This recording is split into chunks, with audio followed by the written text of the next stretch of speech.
dhawaada barnaamijkeeni somaliswiss.com toddobaadkan waxaanu ku soo qaadanaynaa waraysi markaasi aanu la yeelanayno xasan ismaaciil oo aadan xasan dheere oo ka tirsan madaxda jaaliyadaha Soomaalida ee dalkan Switzerland isla markaana ah gudoomiyaha ururka daryeel kana tirsan jaaliyada Basel. xasan ismaaciil waxa uu joogaa magaalada Basel. xasan ku soo dhawaad Somaliswiss.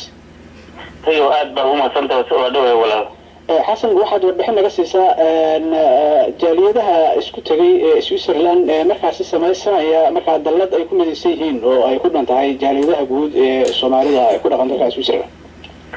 tayo dadka isku tagay dadka jaaliyadaha kaliya hadda ma aha waxaan nahay 12 jaaliyadood oo ka tirsan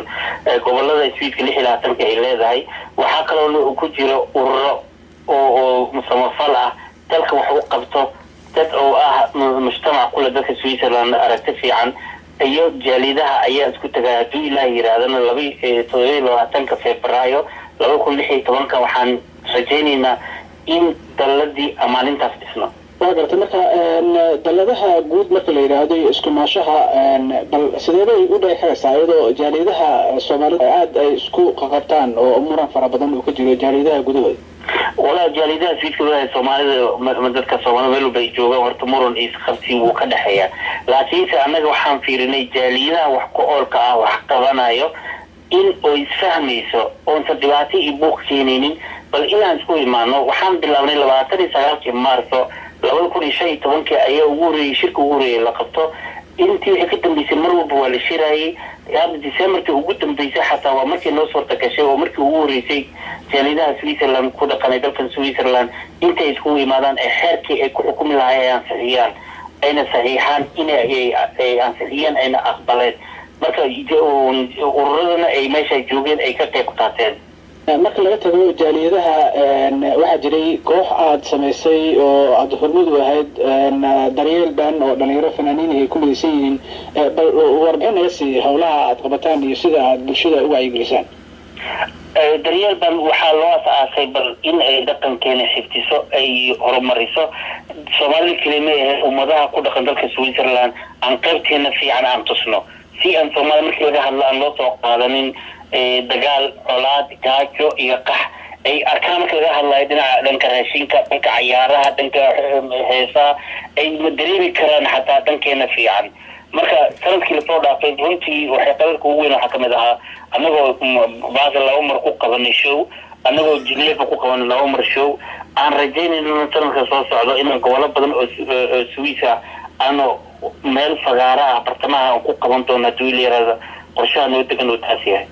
waxa jiray waayahatan muran la xiriira oo jaaliyadaha qaarkood ay ka cabanayaan safiirada cusub ee Soomaalida ee dalkan Switzerland Marwo Faadumo marka bal waxa ku ogaantahay ogaanta warbixin naga siin karaysaa warbixin waxa siin karaa horta dhibaatada jirto waxa way Soomaalida mar walba waxay jecel yihiin waxa markii ay rabaan inay sameeyaan waxa ay dhowdhowbayaan inay qurxiyaan inay isticmaalaan dadka inay u dhan yihiin marka erayga la yiraahdo jaaliyadaha maalintii shirka la qabtay dadka Switzerland ku nool kulligood wada garanayaan hal jaaliyad meesha ka qaybgashay oo ka hadashay inaysan jirin laakiin magaca jaaliyadaha waa la isticmaalay safaaradda horta dhibaatada ka jirtay ka wixii internal wixii uu dhaxeeyo safiirada ayada ugu madax badan ayada madax ka taa ayada xalisanay midda soo harta waxay tahay magaca la isticmaalay oo qaladka ah oo leeyahay jaaliyadii baa ku kulmay meesha habirata wax jaaliyad ah oo la taaban karo dhikra jaaliyad hebel ah gudoomiyeedii ayaa joogay ama ruux matala gudoomiyada joog ma jirin dadka ka hadlay kulli waa soo naqaana safaaradda jaaliyadaha Soomaalida waxaan sababay inaan u cadeey Soomaalida Swiss-ka degan iyo kuwa dibadaha ee mar walba la xiriira dhageysanayana raadiyaha inaysan jirin jaaliyad ka dhisan Switzerland oo dhibaato ku qabta safaaradda وقرتي لكن waxa jiray kulan ka dhacay magaalada Geneva oo markaasi safiirada cusub ee Soomaaliyeed ee Geneva joogta oo wakiilka gaar ahaan qaramada midoobay looga caawinayay Xasano filinkaas anagu waa markii la soo saaray aniga waa daawaday dadka ka cabanayay laba qodob sida aniga aaminsan laba qayb ahaayeen waa kuwa shakhsi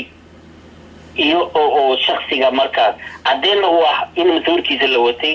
iyo kuwa kale oo qaab qabiil ah كويس جبناي أو بونبونيناي يقار كورمدو أو حبا أنا أغينو ليدي حبيتو مال المثل تجرتك عليه صار كتجي حدد في رسينا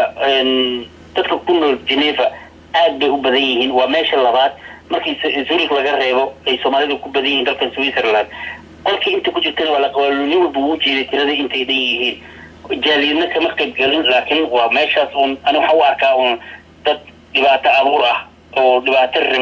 rabay shakhsi inay magaciisa wasaqeeyaan dana gaar ka lahaa inay iga qabsadeen marka aan usoo laabano waxqabadka daryeel kooxda marka aad samayseen marka laga tago daryeel wax fara badan baa geyseen oo daawooyin iyo waxyaabo badan isugu jira gudaha Soomaaliya marka sidee bay idinku suurta gashay hawsha inta la eeganaad qabataan xasano horta dadaala uu gaaraa dadaalkiina ayaa muujinay meelo badan la xiriirnay waxqabadkeeni sanadkan soo dhaafay waxba kama qaban Soomaaliya laakiin waxaan rajaynaynaa 2016 in aan meelo badan inaan ka dhisno meel ay dumarka ku dhalaan anagoo haddana qorsheynay aan la baxnay xataa gobolada qaarkood inaan ka dhisi doono duu Ilaahay yiraahdo aan rajaynayna meel walbaba kaliya ma inaan ka dhisnay inaan xataa aan qalabayno aan qalabkooda marka wadleynana aan ku wareejino degmadii aan dhahno waa kana meeshii dumarkii ku dhali lahaayeen oo ogolaana hadaa aan ka qayb qaadano dadkii meesha ka shaqayn lahaa maxay ahayd wixii ku bixi lahaa inaan xataa qayb ka qaadano marka waxaan wadnaa olole weyn oo dadkana la wadan ay dad Switzerland iyo dad Turkiga aan rajaynayna mar dhow howlaha aan rabnay inaan qaban insha Allah inaan uga soo dhigsado dalka Soomaaliya